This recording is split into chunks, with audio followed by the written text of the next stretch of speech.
Hi everyone, this is Nancy on. This will actually be one of my first video blogs that I'm actually making. I know for a lot of you guys follow me on my blogs that I write, but today I wanted to do something different. And the first topic that I'm actually going to start with is how to duplicate leaders. I get that question a lot. And with my organization, there's a lot of people, so I can't possibly work with all the people. So what I do is I actually duplicate leaders that could take care of, a section of the group. And what I do first, and I broke it down for you guys in 10 steps. The first thing that I do is I do pre-qualify leaders. I don't necessarily pre-qualify too much for people I sponsor and bring into the business because their needs and wants could definitely be different. But if I were to work with them on a more advanced level, I would pre-qualify them. And the first thing that I always look for is their willingness to learn. If they're uncoachable and unteachable, it's going to be very hard for me to really coach them in the process. It's going to be a waste of time. So that's the number one thing I look for, willingness to learn. The second thing that I look for is their ambition and drive. You could be hungry and teachable, but if you're really not ambitious and you don't have the drive to back it up, then again, it's just going to be dragging someone along. And I really don't prefer to do that. I wouldn't consider that a leader if they don't have ambition or drive. And the third one, of course, this is a little bit more tricky, and it's people that have a good heart, good ethics, and, respect. And hopefully that's something that they come in with because it's really hard to change someone that doesn't have a good heart, and that's not something that's not my job. So hopefully that they come in with that. And the other two, willingness to learn, ambition, and drive. If they have all three, then that's the type of person that I actually look for in working with leaders.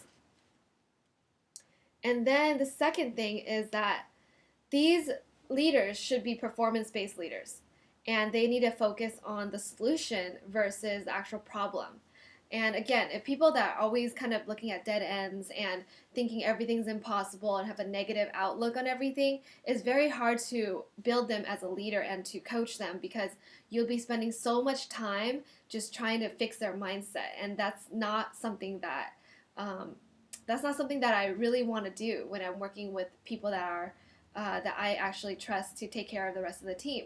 That's something that they need to take care of right off the bat when they get into the business, that they need to fix their mindset and not think like a negative person.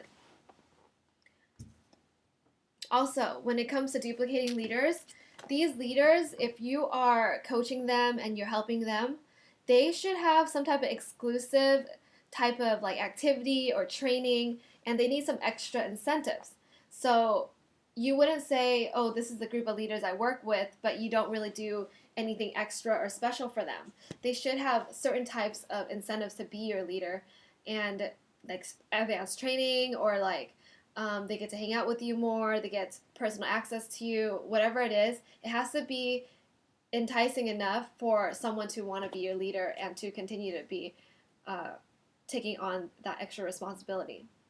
Another thing too is also insider advantages, so that if there's any type of exclusive news, you would share it with them first, versus sharing it with the whole team and stuff like that. So they would feel special and that they're part of something that's private and exclusive.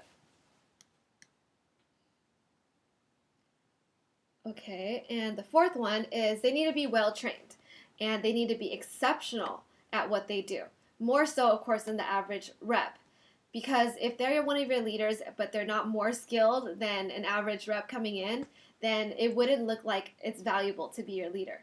So if they're working with you and you're coaching them, make sure that they are more skilled, whether it's presenting, whether it's prospecting, training, whatever it is. They need to be a lot more skilled than the average associate that's learning it on their own.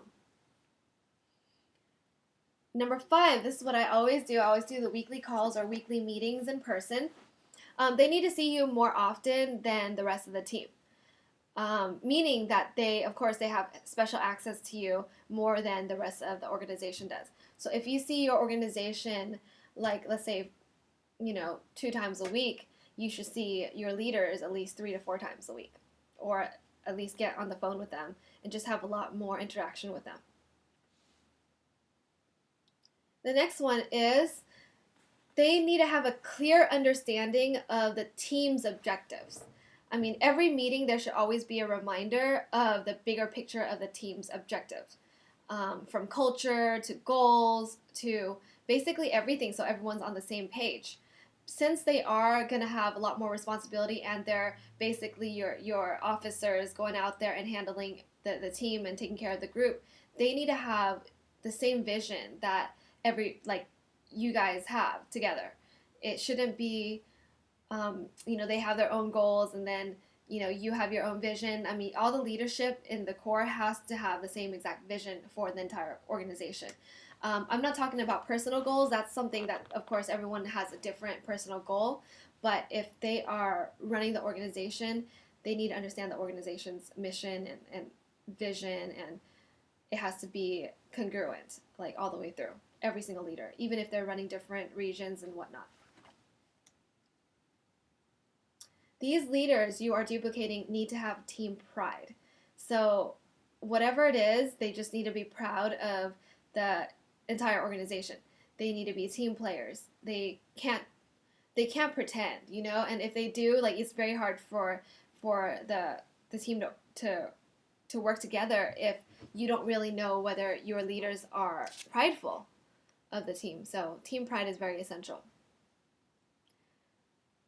This is number 8, and with this one, you need to treat these people that you're working with, these leaders, not as employees, but so, like, let's say for someone brand new, right?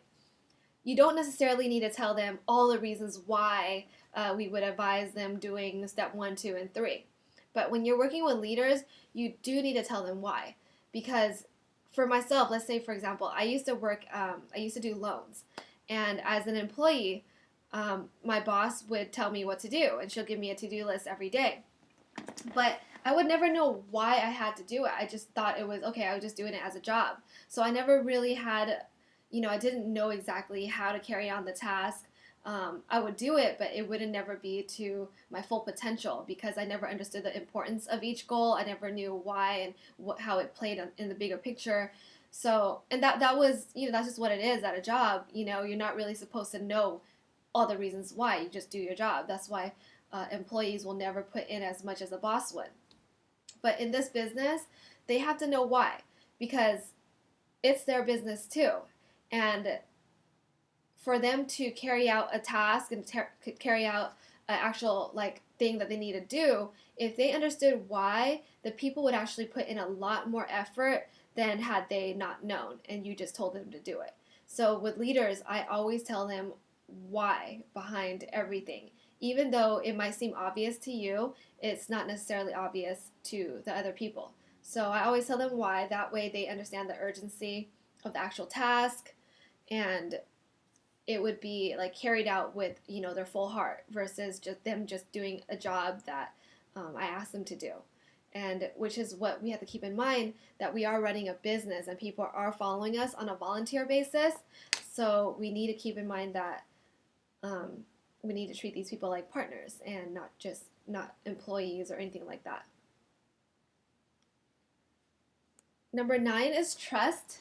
There needs to be trust within your inner circle because without it, duplication will not last. And be open with your trust. But also be, cautious, of course, for whatever scenarios that can come up. But without trust, there really is no working relationship. And that I definitely put really high up there. It's one of those things that if I don't trust you, I don't want to work with you. And if you don't trust me, I don't want you working with me either. So it is what it is. And last but not least, hang out with these people. Most things are actually duplicated outside of training walls. Your mentees are learning from you whether you are dressed down or dressed up, whether you're on stage or off stage. They're always observing you. So these people, the best way to mentor an inner circle or a group of leaders is for you to, spend some time with them, even outside of business. I know you might think it's not productive, but it actually is, because that's how you build a personal relationship with them. In a network marketing business, we go through like a lot of tough times, right? And if you go through tough times and there's no real like bond and connection between you and your working partners, when times gets hard, like they'll just leave. They wouldn't have a reason to stick with you. But you gotta, invest some time and energy to build a true, genuine relationship with these people, because I do look at my partners as lifelong partners, and I would hope for that to be the case. But I do know that all that comes with a lot of investment in energy, time, and just building a true relationship with these people. So that's my 10 things to do on how to duplicate leaders. Check back with me on for new videos as I come up with this. So this is my first one. Hope you guys enjoyed it and hope it helped. See you guys next time. Bye.